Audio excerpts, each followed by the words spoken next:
and our priest celebrant is Reverend Father Roger Alarcon, OP. May we all stand and join the choir in singing the entrance song.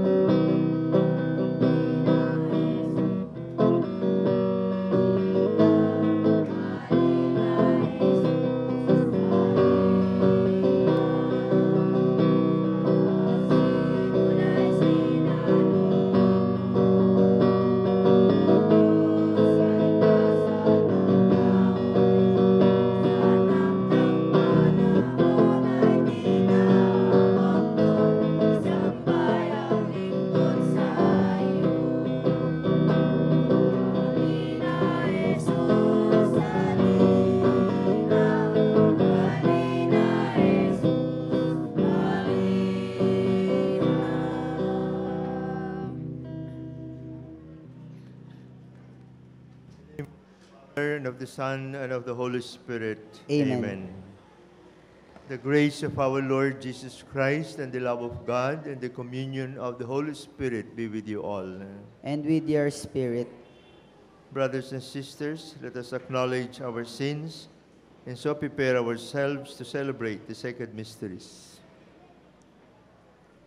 I confess to Almighty God, and to you, my brothers and sisters, that I have greatly sinned in my thoughts and in my words, in what I have done and in what I have failed to do, through my fault, through my most grievous fault.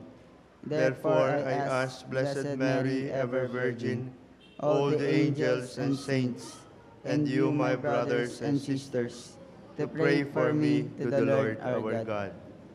May Almighty God have mercy on us, forgive us our sins, and bring us to everlasting life. Amen.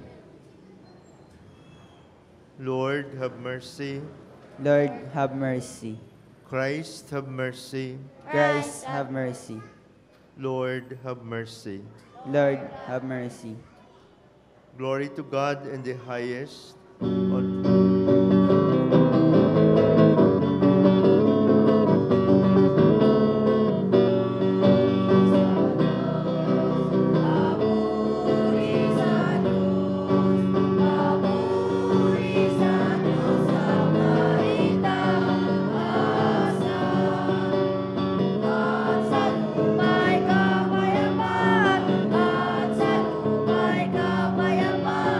Sa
Let us pray. Almighty, ever-living God, as we see how the nativity of your Son, according to the flesh, draws near, we pray that to us, your unworthy servants, mercy may flow from your word, who chose to become flesh of the Virgin Mary and established among us his dwelling, Jesus Christ our Lord, who lives and reigns with you in the unity of the Holy Spirit, one God, forever and ever. Amen. Please be seated for the liturgy of the word. A reading from the book of the prophet Malachi. Thus says the Lord God, Lo, I am sending my messenger to prepare the way before me. And suddenly there will come to the temple the Lord, whom you seek, and the messenger of the covenant whom you desire. Yes, he is coming, says the Lord of hosts. But who will endure the day of his coming? And who can stand when he appears? For he is like the refiner's fire, or like the fuller's lye. He will sit refining and purifying silver, and he will purify the sons of Levi, refining them like gold, or like silver, that they may offer due sacrifice to the Lord. Then the sacrifice of Judah and Jerusalem will please the Lord, as in the days of old, as in years gone by. Lo, I will send you Elijah, the prophet, before the day of the Lord comes, the great and terrible day, to turn the hearts of the fathers to their children, and the hearts of the children to their fathers, lest I come and strike the land with doom. The word of the Lord. Thanks be to God. Responsorial Psalm. Lift up your heads and see, your redemption is near at hand. Response.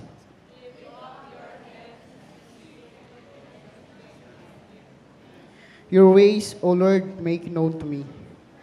Teach me your path, guide me in your truth, and teach me, for you are God my Savior. Response.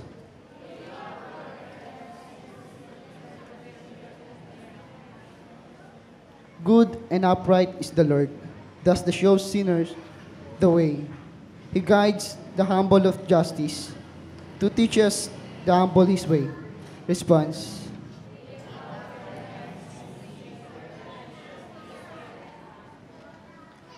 All the paths of the Lord are kindness and constancy towards those who keep his covenant and his decrees. And the friendship of the Lord is with those who fear him, and his covenant for their instruction. Response.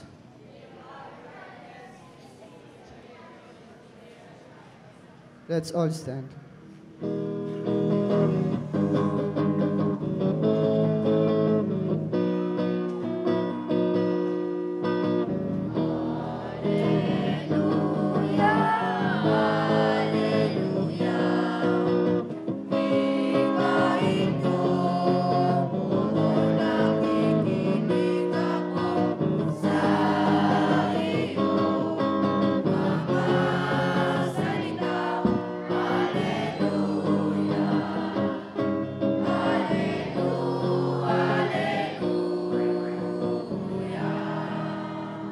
The Lord be with you.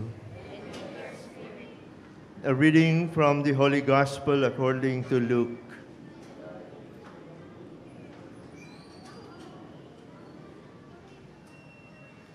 When the time arrived for Elizabeth to have her child, she gave birth to a son.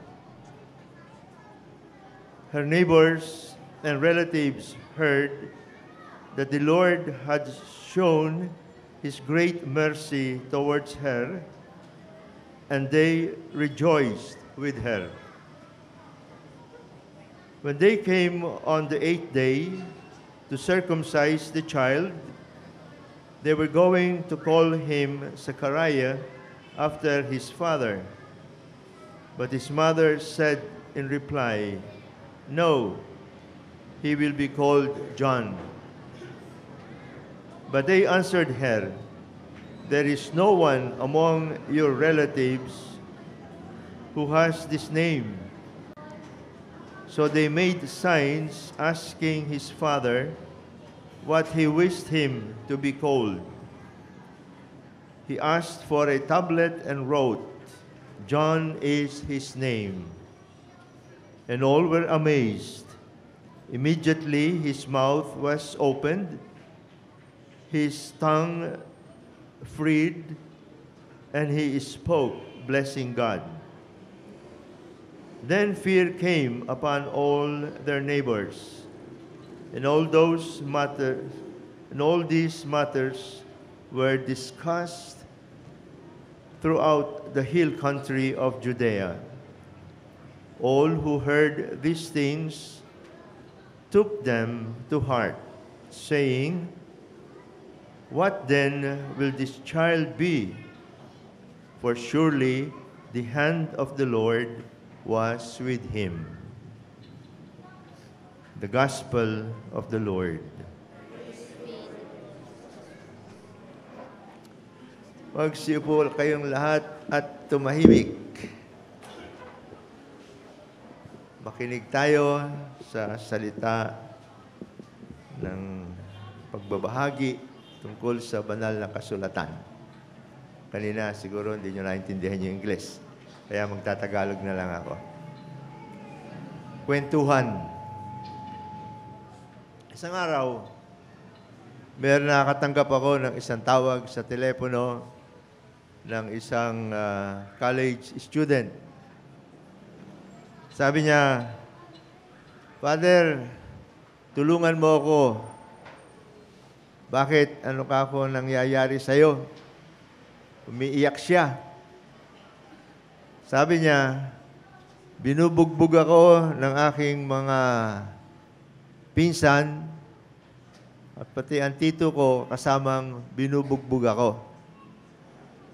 Sinasampal, sinusuntok."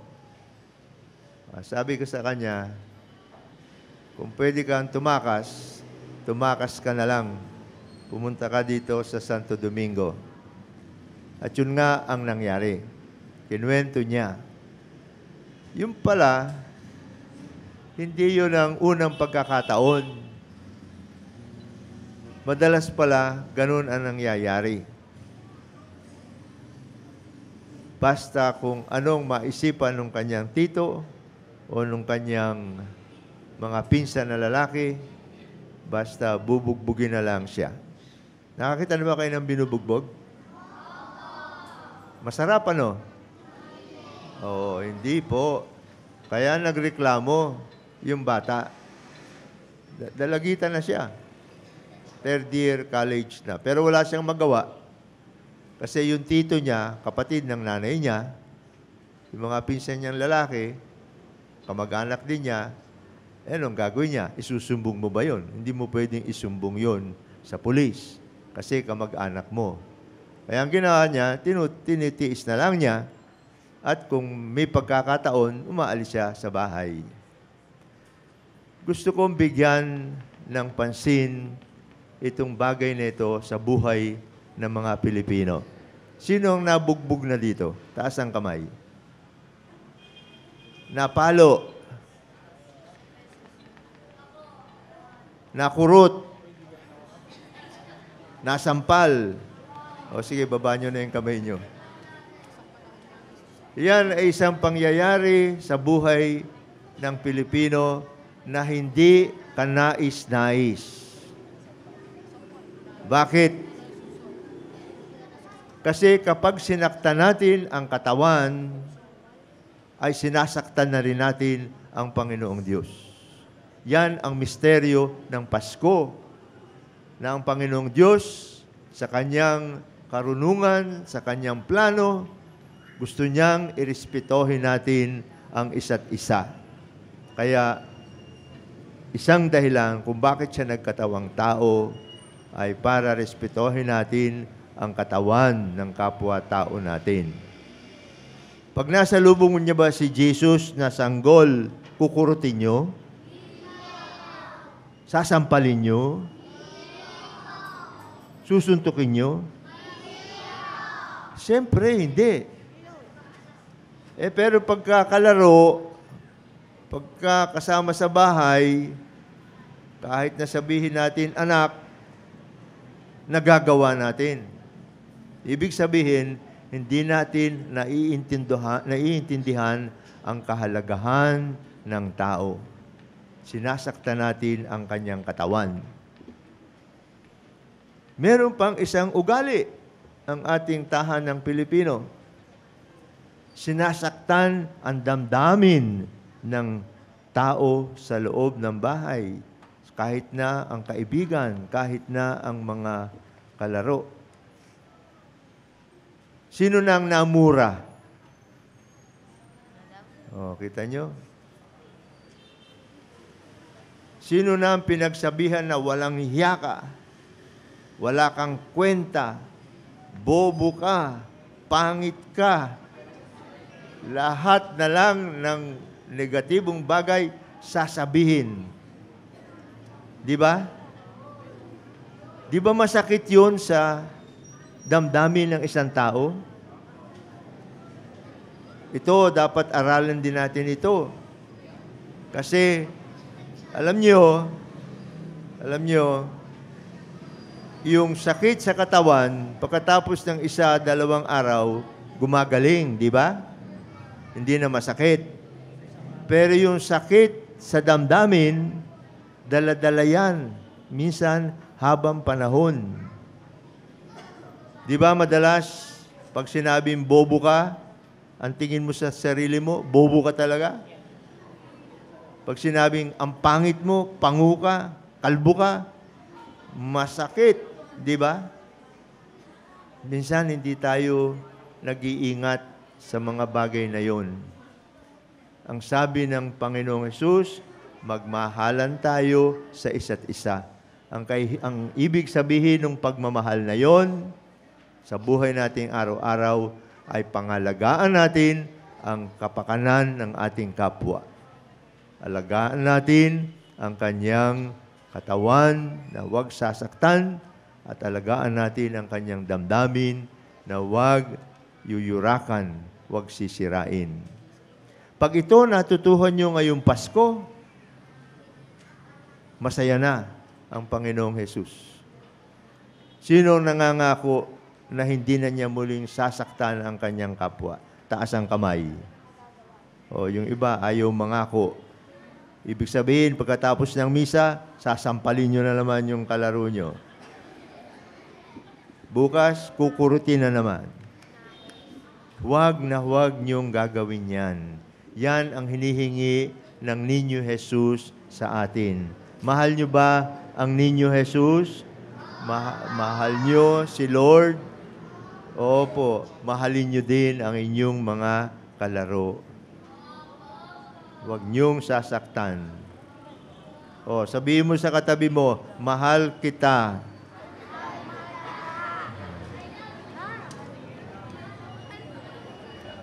Yun lang. Simple lang ang kahulugan ng Pasko.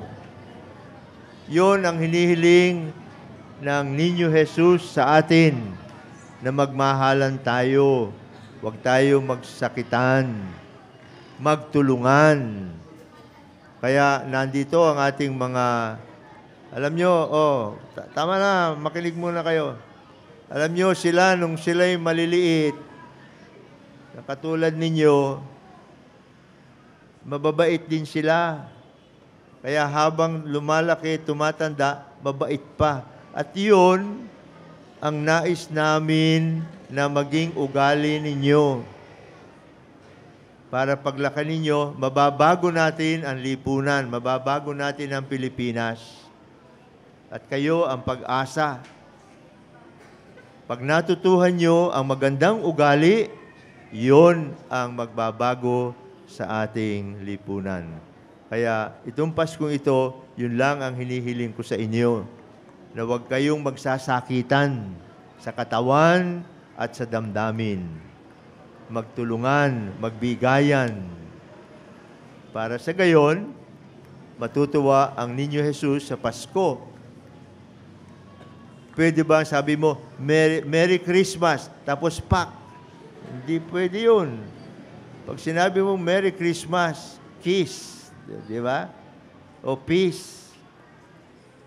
Huwag niyong kalimutan. Yan lang ang gusto kong ipahiwatig sa inyo. Napakalaking bagay niyan. Bakit? Kasi naging ugali na natin yun eh. Naging ugali. Ha? Palitan natin yung ugali na yon na maging mapagmahal tayo, respetohin natin ang kapwa-tao, ang bawat isa. Yon ang hilingin natin sa misa ngayon kasi hindi madali yon. Pagka ugali, laging lalabas yon.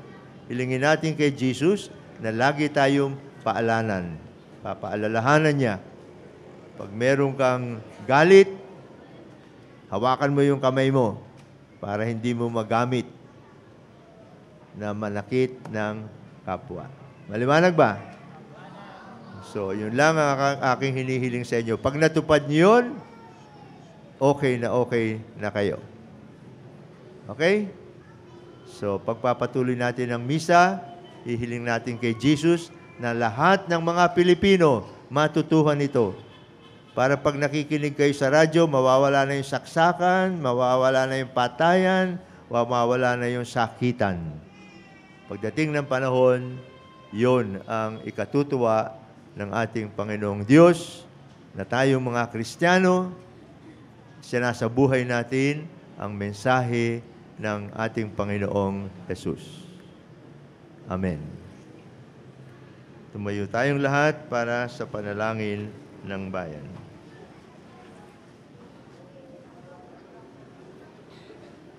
Zechariah called his son John, meaning God is gracious. Trusting in God's graciousness and generosity, we pray, Lord, show us your kindness. Lord, show us your kindness.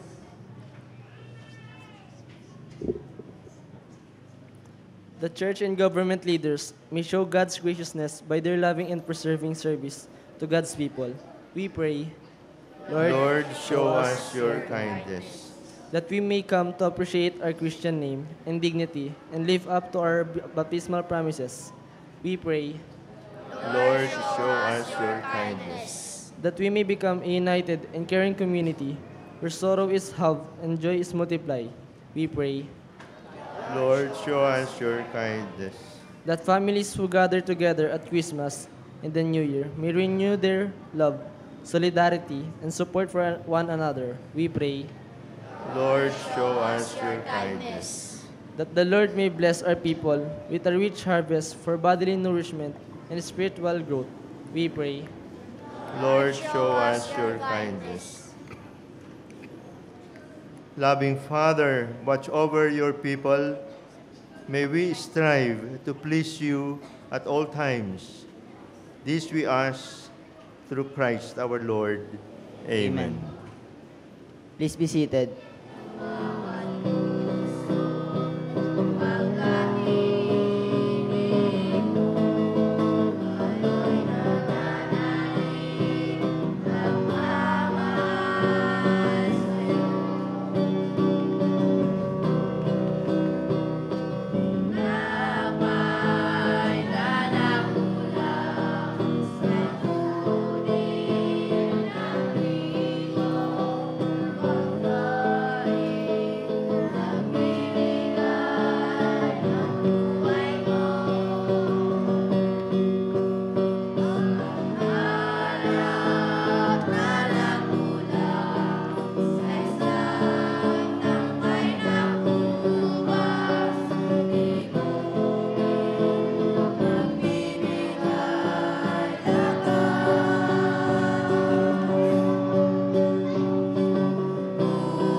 Please all stand. Pray, brothers and sisters, that my sacrifice and yours may be acceptable to God, the Almighty Father. May the Lord accept the sacrifice at your hands, for the praise and glory of his name, for our good and the good of all his holy church. May this oblation by which divine worship in its fullness has been inaugurated for us be our perfect reconciliation with you, O Lord, that we may celebrate with minds made pure the nativity of our Redeemer, who lives and reigns forever and ever. Amen. Amen. The Lord be with you. And with your spirit, Lift up your hearts. we lift them up to the Lord. Let us give thanks to the Lord our God. It is right and just. It is truly right and just, our duty and our salvation, always and everywhere, to give you thanks, Lord, Holy Father, Almighty and eternal God, through Christ our Lord. For all the oracles of the prophets foretold him. The Virgin Mother longed for him with love beyond all telling.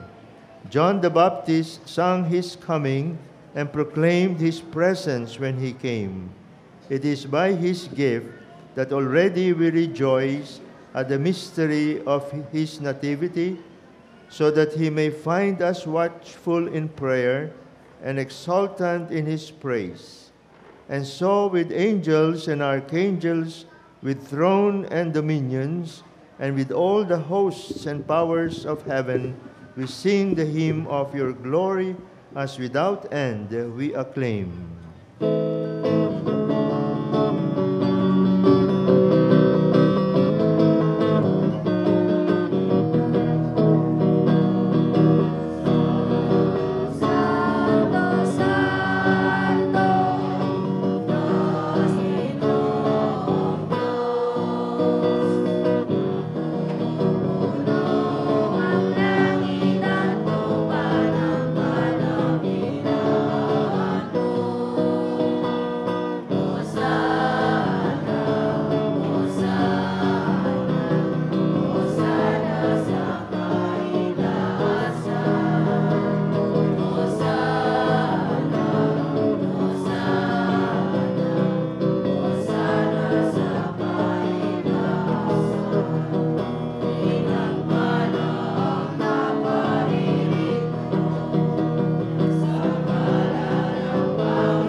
You are indeed holy, O Lord, the fount of all holiness. Make holy, therefore, these gifts, we pray, by sending down your Spirit upon them like the dewfall, so that they may become for us the body and blood of our Lord Jesus Christ. At the time he was betrayed and entered willingly into his passion, he took bread and giving thanks, broke it and gave it to his disciples, saying, "Take this, all of you, and eat of it, for this is my body, which will be given up for you."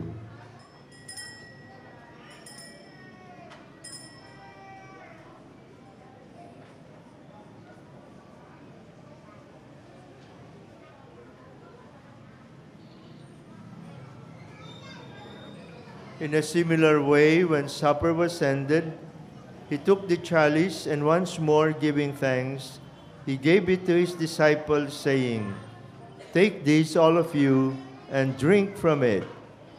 For this is the chalice of my blood, the blood of the new and eternal covenant, which will be poured out for you and for many for the forgiveness of sins.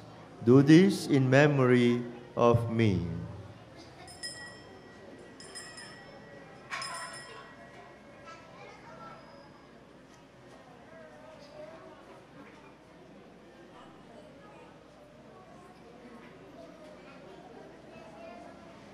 The mystery of faith.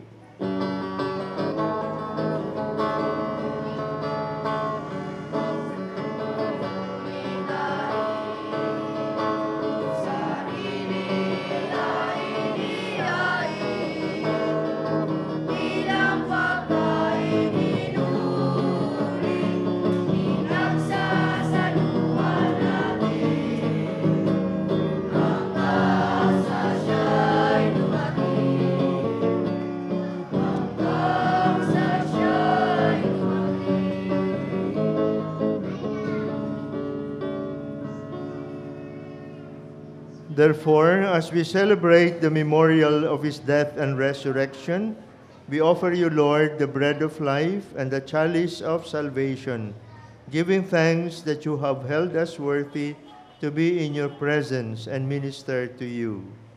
Humbly we pray that partaking of the body and blood of Christ, we may be gathered into one by the Holy Spirit.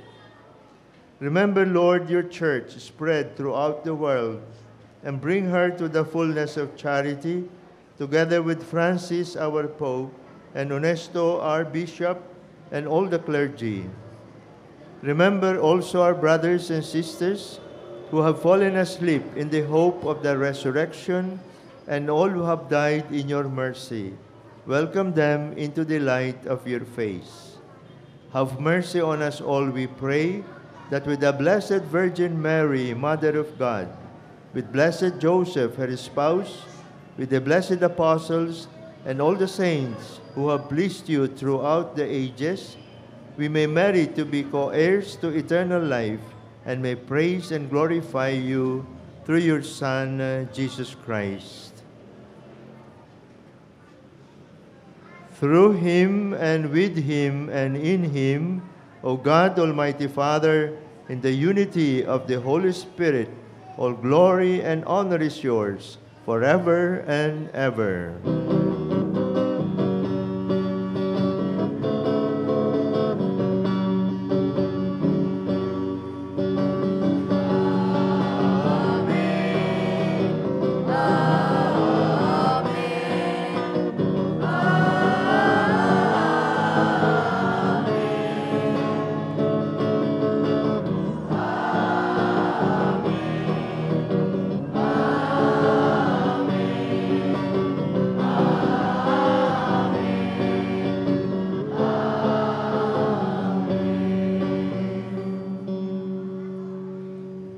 The Savior's command, informed by divine teaching, we dare to say,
Deliver us, Lord, we pray, from every evil. Graciously grant peace in our days, that by the help of your mercy we may be always free from sin and safe from all distress, as we await the blessed hope and the coming of our Savior, Jesus Christ.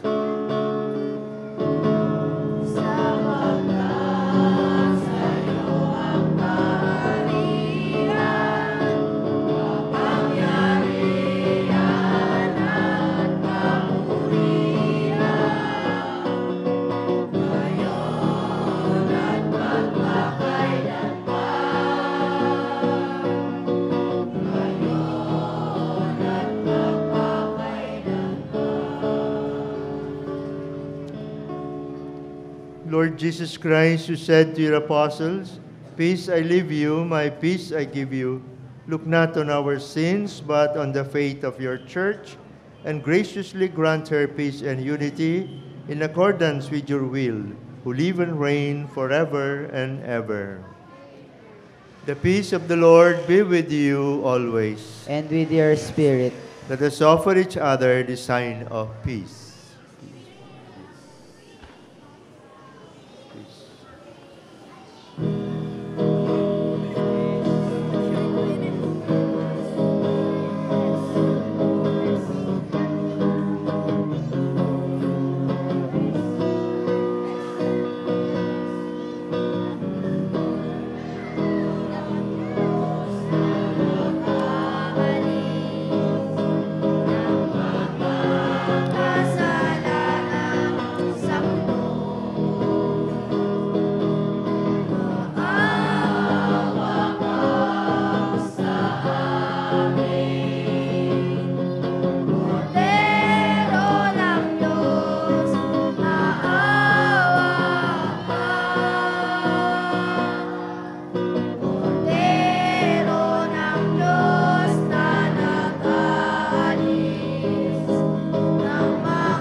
Behold the Lamb of God, behold him who takes away the sins of the world.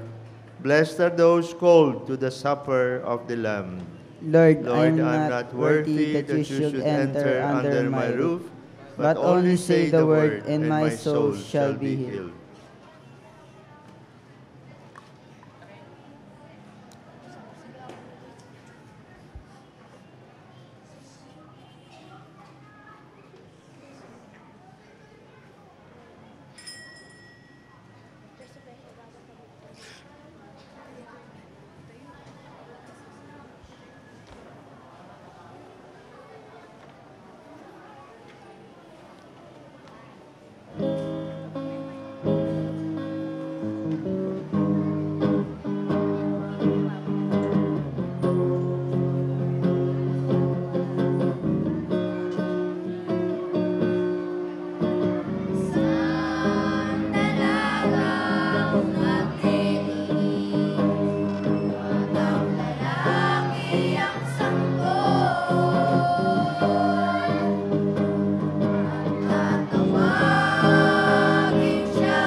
Magsitayo po ang lahat.